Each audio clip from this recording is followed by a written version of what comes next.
नमस्कार, मैं सौरभ शुक्ला और आप देख रहे हैं न्यूज़ 18।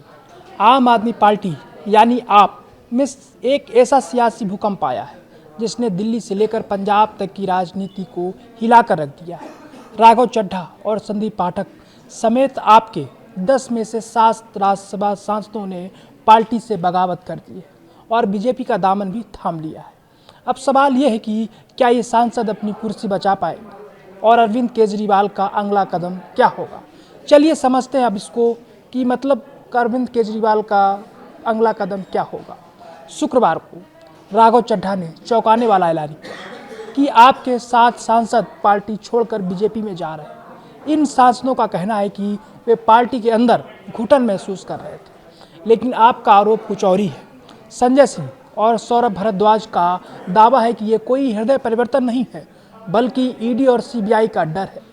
पार्टी का कहना है कि सांसद अशोक मित्तल के ठिकानों पर ईडी की छापेमारी के बाद ही इन सांसदों के सुर बदल गए थे।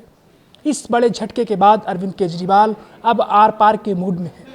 पार्टी ने 3 स्तरों पर लड़ने की तैयारी की है। नंबर 1, संजय सिंह राज्यसभा के सभापति यानी उपराष्ट्रपति को पत्र लिखकर इन 7 सांसदों की सदस्यता रद्द करने की मांग करेंगे। नंबर 2, पंजाब के सीएम भगवंत मान राष्ट्रपति द्रौपदी मुर्मू से समय मांग रहे हैं।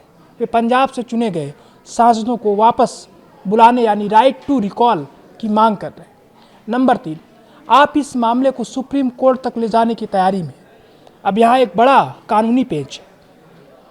बागी सांसदों का दावा है कि वे 10 में से 7 हैं, यानी 2/3 से ज़्यादा, इसलिए उन पर दल बदल कानून लागू नहीं होगा और उनकी सदस्यता बची रहेगी। लेकिन दिग्गज वकील कपिल सिब्बल और कानूनी विशेषज्ञ पीडीटी आचार्य का तर्क अलग है। उनका कहना है कि सिर्फ सांसदों का टूट जाना काफ़ी नहीं है, इसलिए मूल राजनीतिक दल का विलय होना जरूरी है। अगर पार्टी स्तर पर कोई औपचारिक प्रस्ताव नहीं है तो इन सांसदों की सदस्यता पर खतरा बरकरार है। दूसरी तरफ बीजेपी से आपकी अंदरूनी कलह बता रही है। उनका कहना है कि केजरीवाल की कार्यशैली से सांसद नाराज थे। अब सबकी नज़रें राज्यसभा के सभापति और राष्ट्रपति के फैसले पर टिकी हैं। क्या ये 7 सांसद अपनी सदस्यता बचा पाएंगे या पंजाब और दिल्ली की राजनीति में एक बार फिर से चुनाव की आट सुनाई देगी? ये देखना दिलचस्प होगा। आपको क्या लगता है, क्या ये बगावत है या दबाव की राजनीति? कमेंट में हमें ज़रूर बताएं।